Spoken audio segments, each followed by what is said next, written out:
예수님의 말씀을 듣기 위하여 많은 사람들이 몰려들었습니다. 예수님께서 천국 복음을 전파해 주셨죠. 가르쳐 주셨죠. 스폰지가 물을 빨아들이듯이 예수님께서 전해주시는 천국 복음을 사람들이 다 정말 귀를 세우고 다 받아들였습니다. 금방 시간이 지나갔어요. 날이 저물어지자 예수님께서 가르침을 마치시고 제자들에게 우리 갈릴리 바다를 건너서 저편으로 가자 이렇게 제안하셨습니다. 그래서 제자들이 예수님을 모시고 이제 배를 타고 갈릴리 바다를 건너게 되어졌습니다. 일도 아니죠. 왜냐하면은 예수님의 제자들 중에서 적어도 4사람은 어부 출신들 아닙니까? 베드로와 안드레 형제죠. 요한과 야고보 형제. 이 한마디로 말하면 갈릴리 바다에서 늘 물고기를 잡아서 생활하던 어부들입니다. 그런데 예수님과 함께 바다를 건너는 건 얼마나 일도 아니겠습니까? 예수님을 모시고 이제 배를 타고 반대편을 향해 가고 있었습니다. 모든 것이 평온했습니다. 문제될 것이 없었습니다. 나른한 몸을 쉬며 이 갈릴리 바다를 건너고 있었습니다. 그런데 그렇게 맑기만 하던 이 갈릴리 바다에 바람이 불기 시작했습니다. 바람이 불다가 그만 그칠 것이라고 생각했는데 점점 그 바람이 세지는 것입니다. 점점 강풍이 되어졌습니다. 그리고 폭풍아 몰아치기 시작하는 것입니다. 폭풍과 몰아치면서 이 폭풍과 몰아치니까 이제 막 파도가 일어나지 않겠어요? 파도가 이 배를 금방이라도 두 동강이 날 것처럼 칩니다. 그리고 이 집채만한 물이 이 조그만한 뱃속으로 쏟아져 들어오죠. 이제 그들은 4명이 적어도 어부들이었으니까요. 나름대로 자기들의 모든 역량을 동원해서 이 폭풍을 뚫고 나가고자 했습니다. 그러나 어느 순간 도저히 자기들의 역량으로 할 수 있는 일이 아무것도 없다라고 스스로 인정하지 않을 수가 없었습니다. 이제 이들은 이 폭풍으로 인해서 갈릴리 바다에 수장되어질 위기 한복판에 몰린 것입니다. 순간이 그렇게 맑았었는데, 그렇게 평온한 바다에 있었는데 어느 순간부터 변하여 그렇게 폭풍과 몰아치고, 그리고 그들이 오랜 경험에서 나온 역량으로도 도저히 그 폭풍을 뚫고 나갈 수가 없게 되어졌고, 그들이 할 수 있는 일이 아무것도 없었습니다. 이제 파손되어지고 바다에 수장되어질 위기 한복판에 있었고, 그들이 할 수 있는 일은 아무것도 없었습니다. 우리 성도님들, 여기 갈릴리 바다 한가운데에서 폭풍우를 만난 예수님과 제자들처럼 우리도 때때로 우리가 원하지 않는, 또한 전혀 예상치 못했던 시간에 폭풍우를 만나기도 합니다. 폭풍우를 나름대로 이겨내려고 하지만 우리가 할 수 있는 일이 아무것도 없는 우리의 역량의 한계를 또한 정말 절실히 느끼는 위험 속에 다다르기도 되어지죠. 어느 때부터 몸이 아프기 시작했어요? 병원에 가면 잘 이제 치료가 되겠지 생각하고 병원을 다녔습니다. 그 병원에 별로 차도가 없어요. 다른 병원을 갔습니다. 또 차도가 없어요. 그러면서 병원에 다니면 차도가 있을 줄 알았는데 병이 낫는 것이 아니라 점점 심해졌습니다. 시간이 지나면서 내가 이 병으로 인해서 병으로부터 자유함을 얻을 것이라고 하는 것이 점점 기대가 없어지고 말았습니다. 그 어느 순간부터 시작된 병마로 인해서 내 인생이 파손될 위기에 직면했습니다.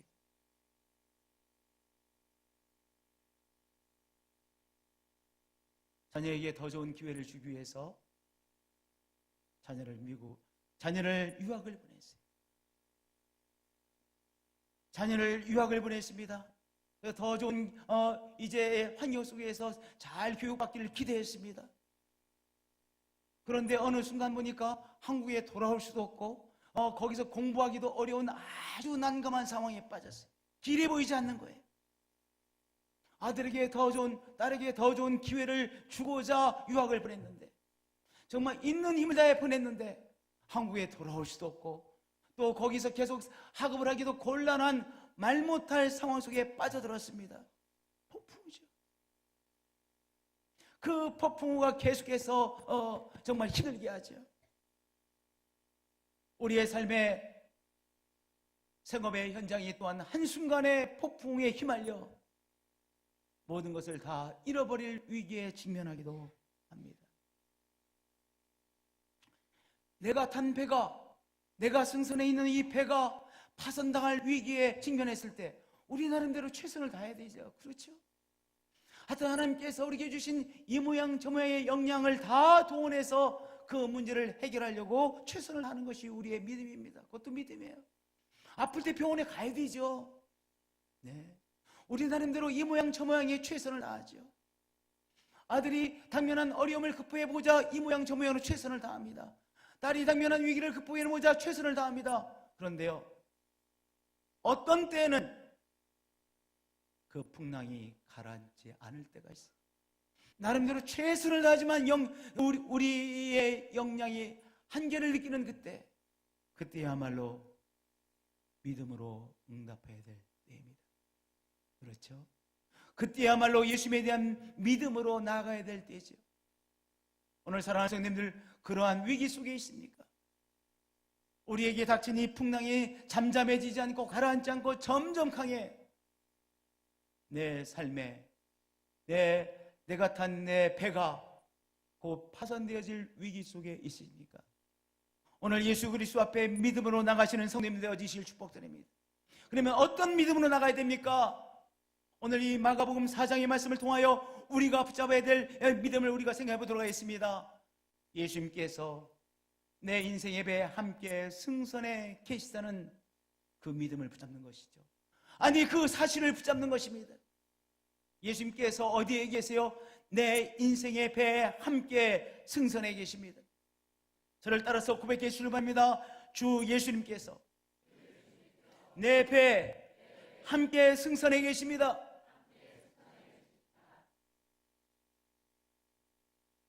우리가 풍랑을 만났을 때, 폭풍을 만났을 때 예수님께서 우리의 배에 함께 승선해 계시다는 사실을 다 잊어버립니다. 왜냐? 우리의 정신이 어디에 빼앗기기 때문에, 이 풍랑에 빼앗겨서 우리의 마음을, 우리의 정신을 이 풍랑에 다 빼앗겨서 예수님이 나의 인생의 배 가운데 승선해 계시다는 사실을 완전히 잊어버려요. 그리고 우리 나름대로 이 풍랑을 잠잠케 해보려고, 이겨보려고 또 몰아치는 이 물을 갖다가 다 퍼내느라고 정신이 없어요. 그리고 무엇은 다 잊어버려요? 내 인생의 배, 예수님께서 함께 승선해 계시다는 사실은 다 까마득하게 잊어버려요. 그래서 이리 뛰고 저리 뛰고 당황하고 어쩔 줄 몰라 하죠. 여기 제자들도 그랬습니다.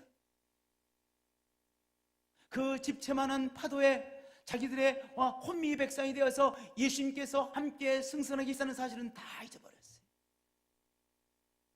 그런데요, 어느 순간 맞아, 예수님께서 우리의 배에 함께 승선해 계시지, 이 귀한 사실이 기억났습니다. 이 귀한 사실이 기억났습니다. 이 사실을 생각하게 되었습니다. 이 사실을 붙잡게 되어졌습니다. 여러분들, 우리의 삶이 너무 힘들 때, 내 인생의 배가 파손되어질 것처럼 여겨질 때, 정말은 그때가 변곡점이에요. 터닝 포인트예요. 어떤 터닝 포인트냐, 어떤 변곡점이냐? 절망의 나락에 빠질 수도 있고, 또 하나는 예수 그리스도의 능력을 체험할 수도 있는 그 갈림길인 거예요. 그 변곡점인 거예요. 그 터닝 포인트인 것입니다. 우리가 그저 가만히 있으면, 귀한 사실을 붙들고 있지 못하면 어떻게 돼요? 절망이라는 나락에 빠져서 우리의 삶이 망가집니다. 우리말에요, 호랑이에게 물려가도 정신을 차리면 산다는 말이 있죠. 정말 호랑이에게 물려가도 정신을 차리면 삽니다. 저를 따라서 한번 고백해 주세요. 호랑이에게 물려가도 정신을 차리면 삽니다. 호랑이에게 물려가도 정신을 차리면 삽니다. 우리 사랑하는 성도님들, 호랑이에 물려가는 위기 속에서도 정신을 차린다는 것은 무엇입니까? 내 인생의 배 예수님께서 함께 승선해 계시다는 사실을 기억하고 붙잡고 있는 것입니다. 내 인생의 배가 금방 파손될 것 같은데요, 그 배 누가 계세요? 나만 있는 것이 아닙니다. 나의 동료들만 있는 것이 아닙니다. 그 배, 우리 존귀하신 예수님께서 함께 승선해 계신 것입니다. 맞아, 내 배에 예수님께서 함께 승선해 계시지. 이 사실을 기억하고 이 사실을 붙잡고 이 귀한 사실로 고백하는 것입니다. 그러면 호랑이에 물려가도 정신을 차리면 산다라고 말씀하셨듯이 바로 우리도 우리의 영혼이 중심을 붙잡고 중심을 잡게 되어지고, 그리고 예수 그리스도의 능력을 체험하는 다른 계기로 넘어가게 되어지는 것이죠. 우리 사랑하는 성님들, 오늘 정말 우리에게 예수 그리스도의 능력이 필요합니다. 우리가 예수 그리스도의 능력을 체험하는 그것으로 들어가야 돼요. 위기에 있을 때 말입니다. 어떻게 해요? 예수님께서 내 배에 함께 승선해 계시다는 사실을 붙잡음으로 말미암아 예수 그리스도의 능력을 체험하는 그 실체 속으로 들어가게 되시는 한 분 한 분들이 되어지시길 축복드립니다. 할렐루야. 오늘 우리가 위기에 있을 때는, 우리가 위기의 한복판에 있을 때, 그러나 우리가 정신을 차리면 무엇을 체험하게 돼요? 절망을 체험하는 것이 아니라 바로 우리를 향하신 예수 그리스도의 능력을, 권세를 체험하게 되어지는 것이죠. 우리 예수님께서 함께 승선해 계시다는 귀한 사실을 붙잡으로 말미암아 예수 그리스도를 체험하는 그 능력 속에, 예수 그리스도의 능력의 실제 속에 들어가게 되시는 한 분 한 분들이 되어지시길 축복드립니다. 할렐루야. 두 번째, 함께 승선해 계신 예수님을 향해 달려나가는 것입니다. 제자들이요, 아 맞아, 예수님께서 이 배에 승선해 계시지, 그것만 생각하는 것이 아니, 그저 그 사실 잠깐 기억해낸 것이 아닙니다. 그것 대신에 제자들은 그 배에 예수님께서 함께 승선해 계시다는 사실을 기억하고 어떻게 했어요? 예수님을 향해 달려갔습니다. 예수님 앞에 달려 예수님을 찾고요, 두리번거리면서 예수님이 어디 계신가 찾고, 저 고물 뒤에서, 그러니까 배 이렇게 뒤에 올라간 부분 같아요. 그 고물에서 예수님께서 고물을 베개 삼아 주무시고 계시죠. 우리 한국말 성경을 보면 꼭 예수님이 베개, 거기 뭐 베개가 있어서 베개를 갖다 놓고 주무신 것 같아. 그것이 아니라 고물이 좀 올라갔으니까 그 올라간 부분에 머리를 대고 주무신 것 같아. 하여튼 머리를 대고 계셨던 것 같아. 그 고물에서 머리를 대고 계신 예수님 앞에 제자들이 어떻게 했어요? 달려갔습니다. 예수님 앞에 초점을 맞추고 달려갔습니다. 예수님 앞에 달려갔다는 것은 예수님 앞에 초점을 맞추고 달려갔다는 소리 아니에요. 제자들이 예수님 앞에 초점을 맞추지 않았으면 달려갈 수 있어요? 없어요? 없어요. 왜냐? 이 엄청난 폭풍아 몰아치는데 그 폭풍을 쳐다보면 예수님에게 달려갈 수 있겠어요? 없겠어요? 못해요. 그래서 이 폭풍에 정신이 팔려서, 이 폭풍가 너무나도 압도적이라 이 폭풍에 압도당해 예수님 앞에 쫓아가지 못하죠. 그런데 이 폭풍을 바라보는 것을 멈추고 예수님을 바라봤기에, 예수님 앞에 초점을 맞췄기에 예수님을 향해 나갈 수 있었던 것입니다. 이 폭풍 앞에 자기들이 탄 배가 얼마나 보잘것없는 것인가, 이 너무나도 보잘것없는 이 배를 주목해 보았으면 예수님 앞에 달려갈 수 있어요? 없어요? 없어요. 왜냐? 금방 죽을 것 같아서, 금방 이 배가 두 동강이 날 것 같아서 달려갈 수가 없었습니다. 달려갈 수 없었을 것입니다. 그런데 제자들은요, 이 배가 얼마나 조그마고 나약한지 그것을 주목하지 않고 일단 무엇을 주목했어요? 함께 승선에 계신 예수님을 주목해 보았던 것입니다. 자기 자신들의 역량이 얼마나 보잘것없는가 그것을 주목하지 않고 그것에 초점 맞추지 않고 무엇에 초점 맞추었어요? 배 승선에 계신 예수님을 주목해 보았습니다. 주목하여 예수님을 주목하여 예수님 앞에 달려갈 수 있었던 것입니다. 할렐루야. 예수님에게 달려가 예수님을 붙잡는 여러분들 되어지시길 축복드립니다. 저를 따라서 고백해 주시죠. 예수님께 달려나가, 죄송하면 예수님께 달려가 붙잡겠습니다. 우리의 역량으로 도저히 감당해낼 수 없는 폭풍을 만났을 때 우리는 예수님을 주목하여 바라보며 예수님 앞에 달려나가 예수님을 붙잡는 것이죠. 그것이 믿음이에요. 우리가 할 수 있는 일이 보이지 않을 때, 내가 할 수 있는 이런 저런 것을 다 해봤지만 안 될 때 예수님을 주목하여 예수님을 향해 달려나가 예수님을 붙잡는 것이지요. 우리가 붙잡는 예수님은 어떤 분이십니까? 바로 모든 통치와 권세와 능력과 주권과 이 세상뿐 아니라 오는 세상을 일컫는 모든 이름 위에 뛰어나신 예수님이시죠. 권세자 예수 그리스도이시죠. 창조의 권세를 가지고 계신 예수님이시죠. 모든 만물을 다스리시는 권세자 예수 그리스도이시죠. 그 권세자 예수 그리스도를 붙잡는 것입니다. 예수님께 달려나가 예수님을 붙잡는 것입니다. 오늘 어떤 풍랑 앞에 계십니까? 오늘 내가 탄 배가 금방 파손될 그런 위기 속에 계십니까? 예수님을 주목하여 바라보시고 권세자 예수 그리스도를 주목하여 바라보시고 예수님을 향해 달려나가 붙잡으시는 여러분들이 되어지실 축복드립니다. 할렐루야. 우리의 삶은 믿음으로 사는 것이죠. 그리고 세 번째, 예수님을 흔들어 소리 지르며 깨웠습니다. 예수님이 뭐하고 계셨어요? 예수님께서 주무시고 계셨어요. 제자들이 얼마나 당황스러웠을까요? 정말 적당한 표현인지 조금 아닌 것 같은데 제자들이 분명히 배신감을 느꼈을 것 같아요. 왜냐? 지금 이 풍랑을 만나서 막 지금 이 죽는구나 막 당황해서 어쩔 줄 몰랐는데, 아니 예수님은 주무시고 계시니 그 주무시고 계신 예수님 보면서 제자들의 마음이 어떻겠어요? 우리도 막 열받을 때가 있잖아요. 지금이 그럴 때입니까? 우리 아내 되신 분들 남편 보고 어떨 때 이게 막 올라올 때가 있잖아요. 그럴 때 있으시죠? 지금 어느 때인데 지금 이러고 있습니까? 애들 보고 막 그냥 열릴 때가 있잖아요. 애들 보고 지금 그럴 때가 아닌데 지금 뭐 하고 있는 거야? 한두 번이시겠어요? 지금 예수님께서 주무시는 것을 보고 제자들이 너무 당혹스러웠습니다. 아니 지금 자기들은요, 이 제자들이 지금 이제 죽는 판이에요. 그리고 물을 퍼내느라고 얼마나 고생을 하고 했겠어요. 근데 예수님은 주무시고 계셔.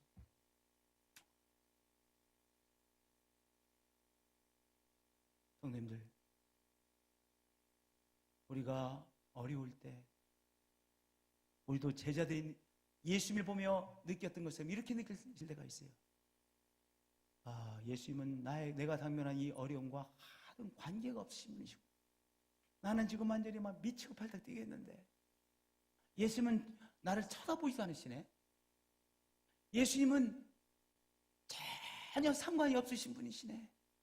그렇게 느껴지는 때 말입니다. 마귀는 그때 우리에게 이렇게 속삭입니다.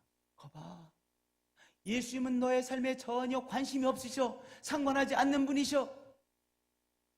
예수님은 주무시고 계시잖아.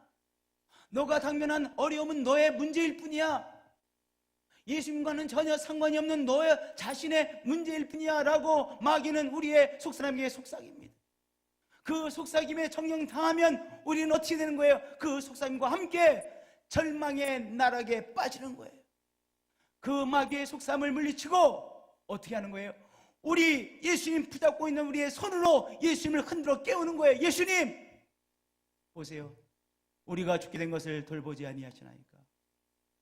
예수님이 돌아보지 아니하시면 우리는 죽습니다. 나는 죽습니다. 우리는 살 길이 없습니다. 이 풍랑을 도저히 헤쳐나갈 수 없습니다. 예수님 돌아보셔야만 되겠습니다. 나를 도와주셔야만 되겠습니다. 당신의 긍휼이 필요합니다. 당신이 역사해 주셔야만 되겠습니다. 그렇지 않으면 나는 죽습니다. 그것이 믿음이에요. 제자들이 예수님을 흔들어 깨웠습니다. 예수님께서 정말로 주무셨을까요? 아니, 배멀미 해보신 분들, 배가 조금만 기우뚱기우뚱해도 도저히 정말 너무 힘든데, 이런 상황에서 예수님께서 정말로 주무셨을까요? 예수님께서 제자들이 흔들어 깨울 때까지 기다리신 것이죠. 예수님께서 기다리신 것입니다. 때때로요, 우리 예수님께서 우리들 속에 잠잠히 그저 예수님께서 우리의 삶과 어려움과는 상관없이 계신 것처럼 보여요. 우리가 어떤 믿음을 나가는 거예요? 예수님을 흔들어 깨우는 믿음으로 나가는 것입니다. 이 흔들어 깨우면서 이렇게 외치세요. 예수님 도와주시지 않으면 나는 죽습니다. 길이 보이지 않습니다. 주님께서 당신의 긍휼을 베풀어 주셔야만 됩니다. 주님이 주셔야만 제가 살아남을 수가 있습니다. 당신의 도우심이 필요합니다. 그렇게 외치세요. 그것이 믿음입니다. 예수님께서 그 믿음으로 반응하실 때까지 기다리고 계셨던 것입니다. 우리 사랑하는 성도님들, 예수님을 흔들어 깨우시고 예수님 저를 도와주세요. 주의 도우심이 필요합니다. 주님 역사하심이 필요합니다. 주의 긍휼이 필요합니다. 주의 자비하심이 필요합니다. 예수님을 흔들며 외치시고 기도하시는 여러분들이 되어지시기를 축복드립니다. 마귀의 속삭임을 내려놓는 것이죠. 예수님은 너와 아무런 상관이 없는 분이시잖아. 아무런 응답도 않고 예수님은 조용히 가만히 계시잖아. 그 마귀의 속삭임을 물리치시고 예수님을 흔들어 깨우세요. 예수님 도와주셔야만 제가 살 수가 있습니다라고 외치시는 여러분들이 되어지시기를 축복드립니다. 그것이 믿음입니다. 오늘 말씀 보니까 그러자 예수님께서 어떻게 하셨어요? 깨어서 일어나셨어요. 왜 잠자는데 나를 깨우냐 이러시 않으셨어요. 왜 나를 깨우냐고 예수님께서 짜증내지 않으셨어요. 예수님께서 일어나셔서 잠잠하라 고요하라 선포하셨어요. 명령하셨어요. 잠잠하라 고요하라 명령하셨습니다. 성도님들, 세상 만물은요 창조자 예수님께서, 창조자 주님께서 명령하실 때 들을, 우리 창조자 주님께서 명령하시는 명령을 들을 귀를 갖고 있습니다. 저를 따라서 고백해 주시기 바랍니다. 만물은 주님의 명령을 들을 귀를 가지고 있습니다. 우리 사람만, 동물들만 귀를 가지고 있는 것이 아니에요. 저 풍랑도 들을 귀를 가지고 있어요. 저 하늘의 구름도 들을 귀를 가지고 있습니다. 세상 만물 모든 피조물들은 창조자 하나님께서 말씀하실 때 들을 귀를 갖고 있는 것입니다. 그 풍랑을 내어 예수님께서 잠잠하라 고요하라 명령하셨습니다. 어떻게 됐어요? 풍랑이 잠잠해지는 귀한 기적이 일어났습니다.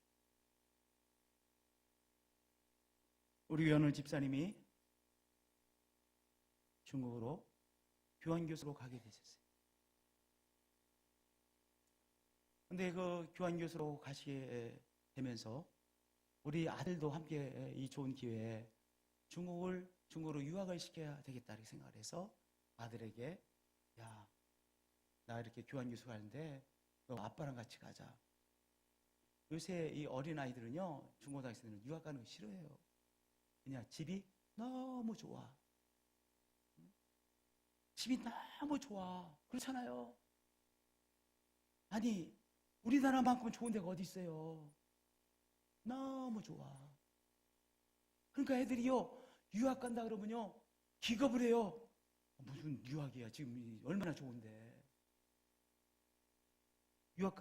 아빠가 유학 가자 하니까 간다고 했겠어요? 안 간다고 그랬어요. 그래서 제가 그 소식을 듣고 이 좋은 기회라고 생각해서 우리 집사님의 아드님 데려다가 설득을 했어요. 나보고도 한참 설득을 했는데 한참을 어떻게 했어요? 맨 마지막 목사님 가기 싫어요. 안 갈래요. 어떻게 해요? 할 수 없지. 그래서 에이, 할 수 없구나. 저도 그렇게 마음을 접었어요. 너 며칠 후 보니까 아빠랑 서류 치료다는 거 보니까 유학 가기로 결정을 했더라. 하여튼 유학을 갔어요. 베이징으로 유학을 갔어요. 우리 김태형 집사님 아들이에요. 얼마나 이쁘생겼는지요. 응? 김태형 집사님 아들이 그렇게 가면 유학생이 다 쳐다봐. 너무 잘생겨가지고 K-팝처럼 생겼어. 정말이야. 김승찬? 승찬. 엄마 아빠 이쁜 것만 싹 빼닮았어요. 근데 유학을 가가지고 아빠랑 아들이랑 이렇게 같은 집에 살면서 하는 게, 이 아빠는 아빠들이 힘들고 승찬이는 승찬들이 힘든 거야. 하여튼 뭐 그런데 하여튼 과정상에서 한국으로 돌아올 수도 없고, 이 중국에서 계속해서 같은 좋은 학교에 다니는 것도 어렵게 되어지는 그런 상황에 접했어요. 그러니까 한마디로 말하면 졸지에 이러지도 못하고 저러지도 못하는 거야. 근데 이 아이는 또 뭐 중국에서 내가 참 열심히 어떻게 공부를 했으라도 잘 한번 이겨내보겠다, 그런 의지도 별로 없어. 그건 어떻게 만들어줄 수 있는 거야? 아니잖아요. 아버지는 너무 부담스러운 아빠야. 아빠는 너무 부담스러워. 하여튼 그리고 우리 김태형 집사님은 한국에 나오시게 됐어요. 그러니까 나오셔서 이제 방학이 끝나면서 아들을 다른 학교로 전학을 보내야 되는 상황이에요. 난감스러운 상황이었어요. 자세히는 말씀 못 드리겠지만, 저 잘 자세히 알지도 못. 하여튼 난감스러운 상황이었었어. 그래서 내가 속으로 막 걱정을 했어요. 왜냐면 내가 알거든.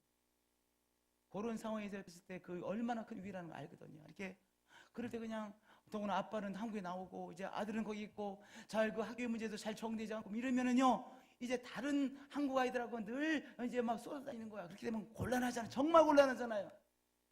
근데 이 아이가 어느 순간 철이 들었대요. 철이. 야, 아빠가 나를 위해서 이렇게 고생하는구나. 정말 수고하는구나. 내가 열심히 공부해야 되겠구나. 이 기회를 잘 활용해야겠구나. 한순간에 철이 들었어요.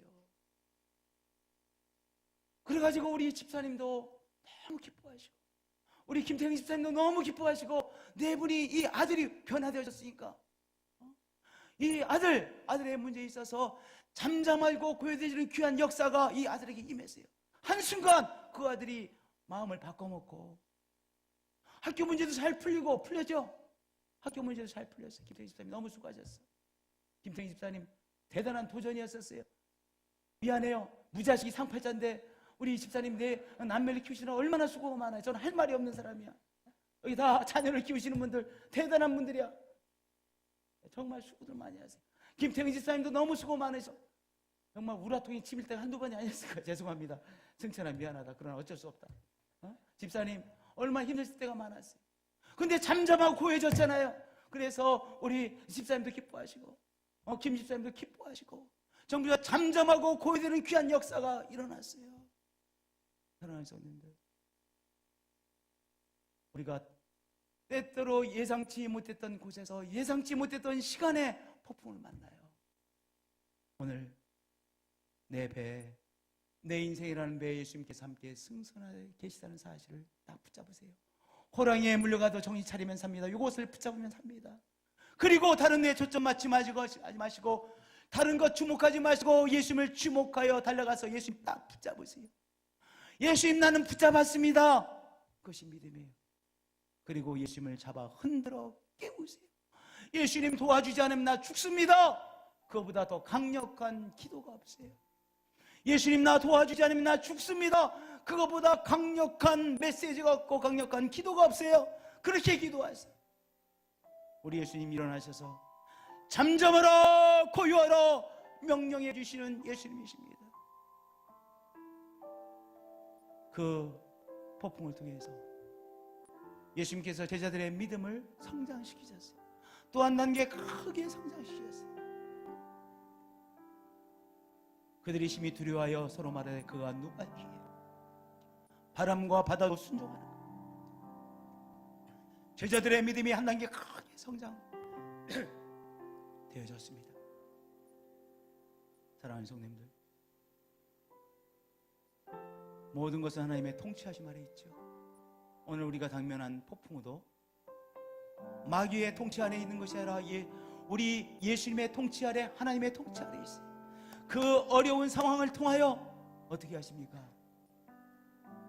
우리 예수님이 어떤 분이신지를 체험케 하시고 우리의 믿음을 또 한 단계 크게 성장시키시는 예수님이세요. 우리 사랑하는 성도님들, 이 예수님에 대한 믿음 붙잡고 예수님이 함께 승선하게 사는 사실을, 이 귀한 사실을 붙잡고 정신을 차리시고, 그리고 예수님을 향해 주목하여 예수님을 향해 달려나가셔 붙잡으시고, 예수님 저를 도와주세요, 도와주지 않으면 저는 죽습니다 라는 그러한 절박한 기도로 예수님을 부르시는 여러분 되셔서 잠잠하라 고요하라 명령하시는 귀한 예수님의 역사를 체험하시는 우리 믿음의 한 분 한 분들이 되어지시기를 축복드립니다.